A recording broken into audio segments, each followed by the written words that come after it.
Friends, welcome to Sufi vlogs. இன்றைக்கி நம்ம சமைக்க போகிறது ஹோட்டல் ஸ்டைல் வடைக்கறி. இதுக்கு தேவையான பொருட்கள் வெங்காயம், பச்சை மிளகாய், தக்காளி, கொத்தமல்லி புதினா தழை, பூண்டு,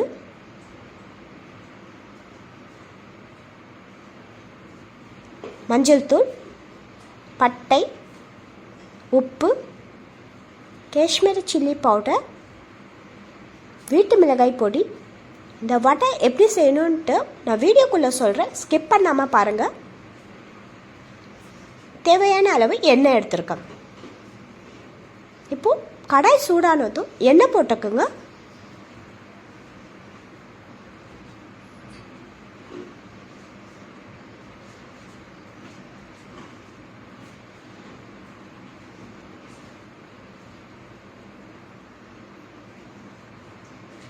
எண்ணெய் நல்லா சூடானதும் பட்டை போட்டுக்குங்க.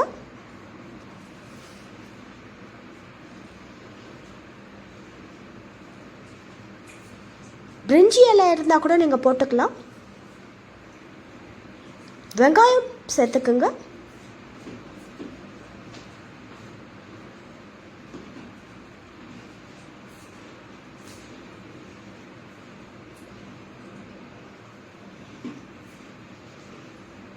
வெங்காயம் நல்லா கோல்டன் ப்ரௌனாக வரணும், அது வரைக்கும் நல்லா வதக்கணும். அப்போ தான் வடைக்கறி வந்து டேஸ்டியாக வரும்.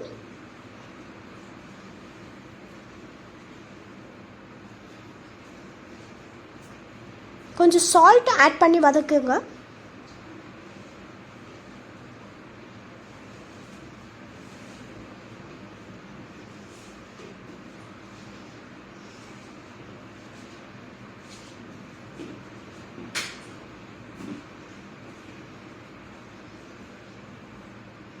பூண்டு ஆட் பண்ணிக்கோங்க.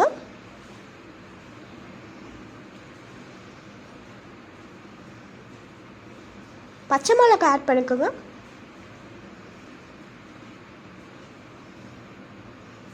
பச்சை மிளகாய் காரத்துக்கு ஏற்ற மாதிரி ஆட் பண்ணுங்க. ஏன்னா காஷ்மீரி சில்லி பவுடர் ஆட் பண்ணுறோம், வீட்டு மிளகாய் பொடி ஆட் பண்ணுறோம்.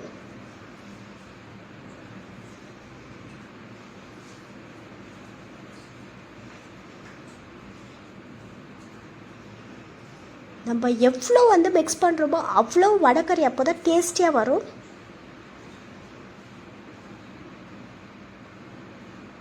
தக்காளி ஆட் பண்ணுங்க. தக்காளி வந்து ரொம்ப ஆட் பண்ணாதீங்க, அப்புறமா இனிப்பு தன்மை கொடுத்துரும். கொத்தமல்லி புதினா ஆட் பண்ணிக்கோங்க.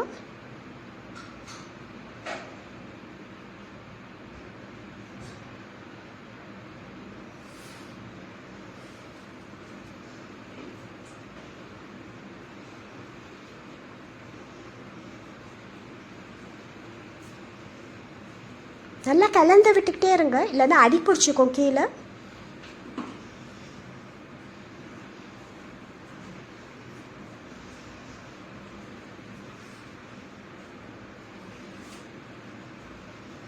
மஞ்சத்தூள் ஆட் பண்ணிக்கோங்க.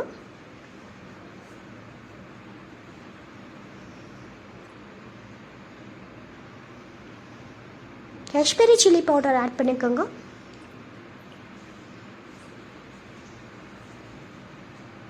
அந்த வடை எப்படி செய்யணுன்னா, கடலைப்பருப்பு ஊற வச்சுக்கிட்டு அரைக்கும் போது சோம்பு உப்பு சேர்த்து அரைச்சிக்குங்க.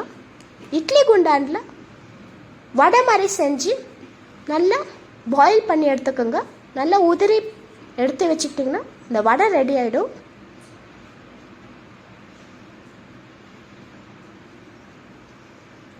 வீட்டு மிளகாய் பொடி போட்டுக்கோங்க.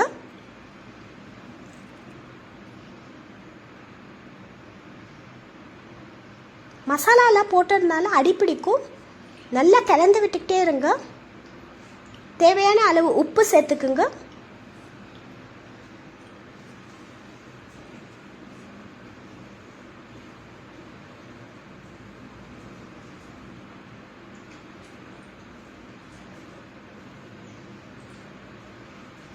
அந்த எண்ணெயெல்லாம் திரிஞ்சு நல்லா மேலே வரும்.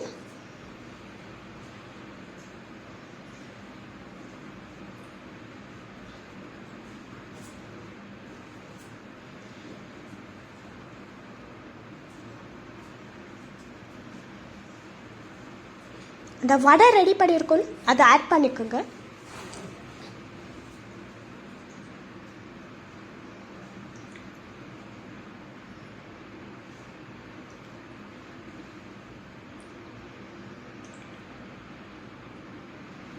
சில பேர் கலர் ஆட் பண்ணுவாங்க, ஆனால் நான் கலர் எல்லாம் ஆட் பண்ணல. இந்த மசாலா நம்ம எவ்வளோ வதக்குறோமோ அதிலே கலர் கொடுக்கும். நல்லா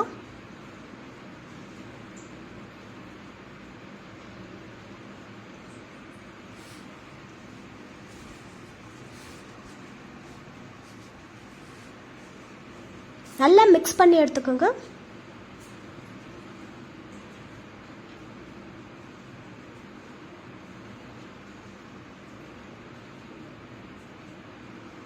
மெயினாக அடி பிடிக்காமல் பார்த்துக்கோங்க. நான் 2 கிளாஸ் தண்ணி சேர்த்துருக்குறேன்.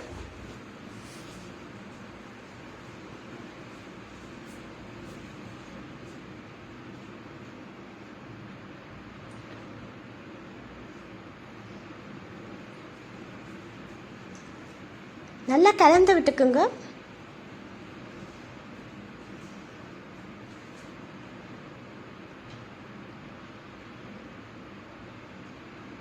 அவ்வளோதாங்க, நம்ம வடைக்கறி ரெடி ஆயிடுச்சு. சூடாக சர்வ் பண்ணிடுங்க. மறக்காமல் உங்கள் வீட்டில் இருக்கிறவங்க எல்லாருக்கும் சமைச்சு கொடுங்க. இது இட்லி கூட, தோசை கூட, இடியாப்பம், சப்பாத்தி கூடலாம் ரொம்ப டேஸ்டியாக இருக்கும். மறக்காமல் எங்கள் சேனலுக்கு ஷேர் பண்ணுங்கள், சப்ஸ்கிரைப் பண்ணுங்கள், சப்போர்ட் பண்ணுங்கள். Thanks for watching.